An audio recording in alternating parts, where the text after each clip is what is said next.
コスパビンは GO です。今日はですね、BMW の維持費ということで、最近ですね、物価高とか円安みたいな話出てきてますけれど、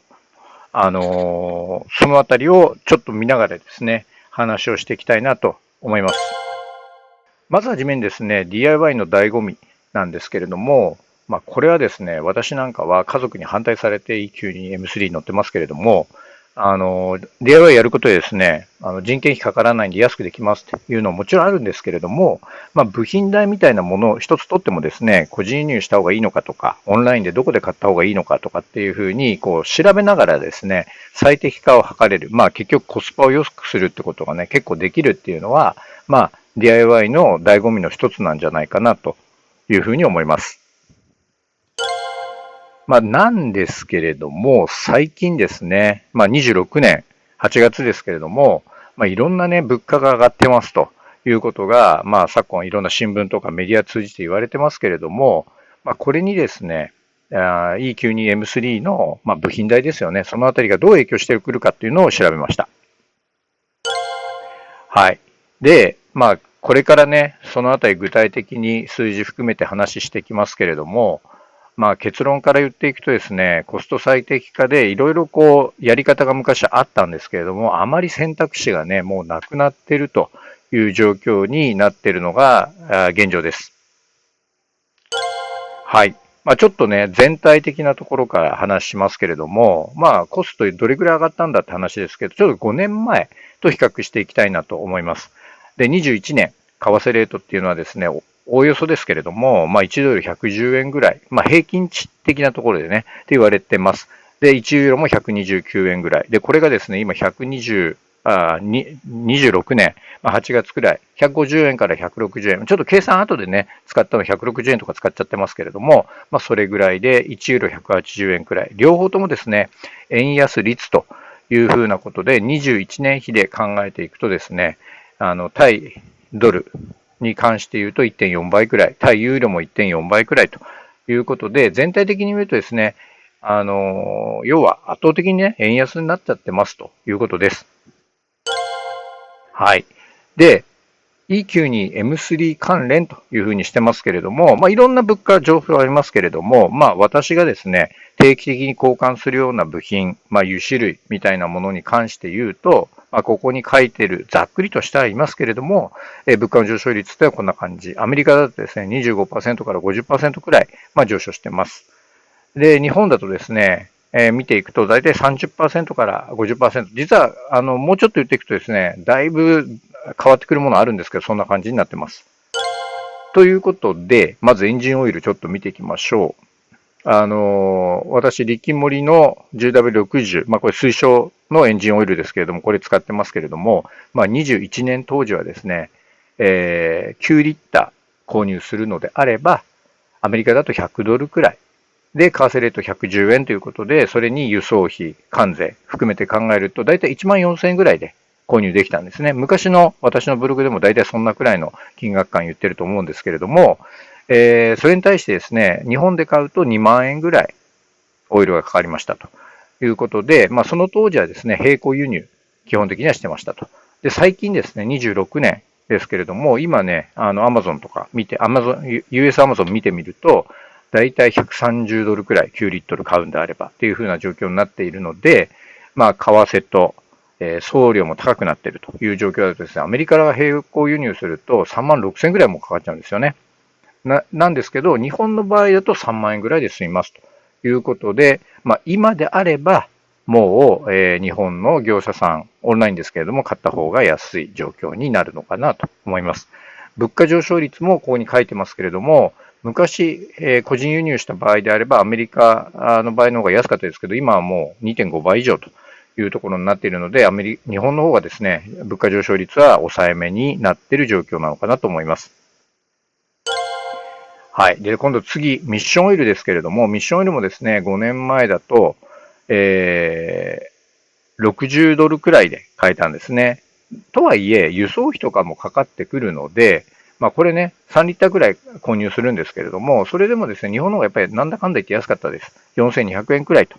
いうことです。で、それがですね、今26年。このタイミングになってくると、アメリカの方と90ドルくらいで、円安で、かつ輸送費が高くなって、関税がかかるというふうになるとですね、大体ですね、2万弱くらいかかるんですね。なので、日本でももちろん物価の値上がりはしてますけれども、それでも日本で買った方が安いということになります。物価上昇率ね、大体1.9倍くらいということで、これ少しの量だからなんですかね。なんか結構ね、値段が高くなってるのかなと。はい。今度ディファレンシャルオイルということでデフの方ですけれども、これもほぼ似てますね。はい。21年の時には60ドルで、輸送費含めて考えても、まあ、8600円くえんくらいで個人輸入はできたんですけど、結局は日本の方が安くて5400円というようなところでした。で、これが今26年。まあ、今時点になるとですね、105ドルくらいですかね、計算すると。なので、日本で買った方が全然安いです。アメリカの並行輸入だと2万円ちょっと超えてくるところなんで、そういう状況になっていると。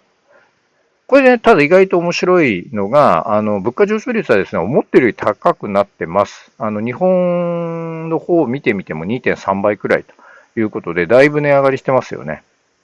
はい。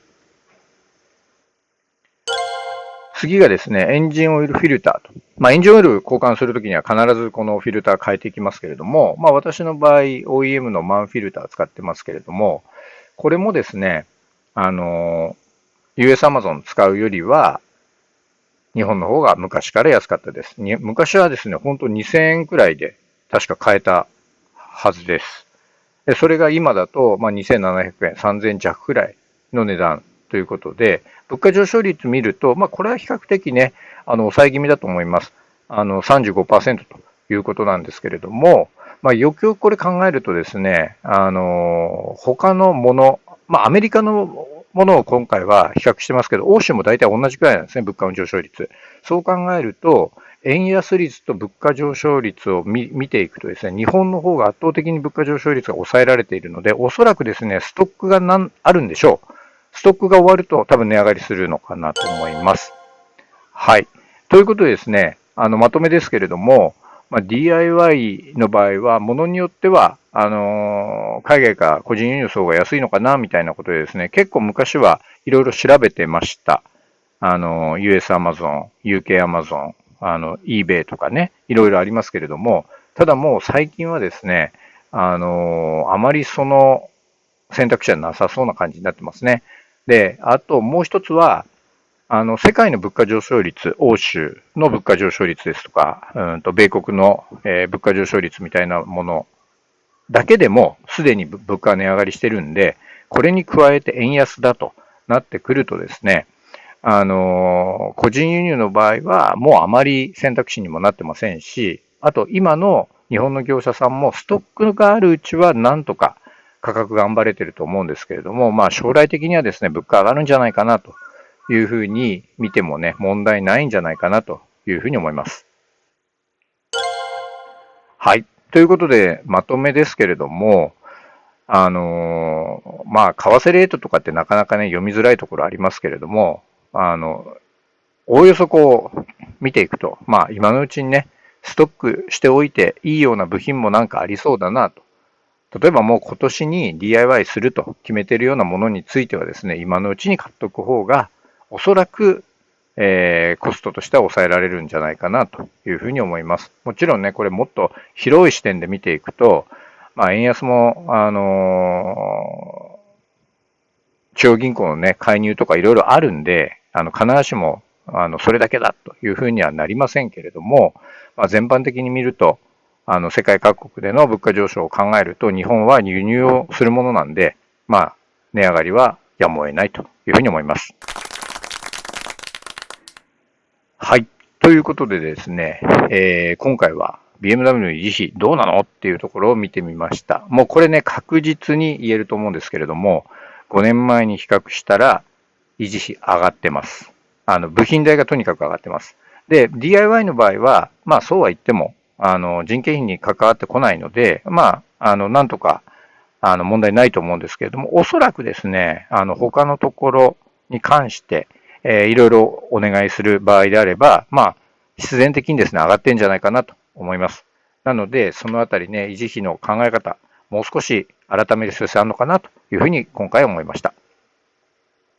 はい。じゃあ、今回ですね、コンテンツいいなと思ったことは、いいねボタン。できればですね、チャンネル登録の方をお願いしたいなと思います。今日どうもご視聴ありがとうございました。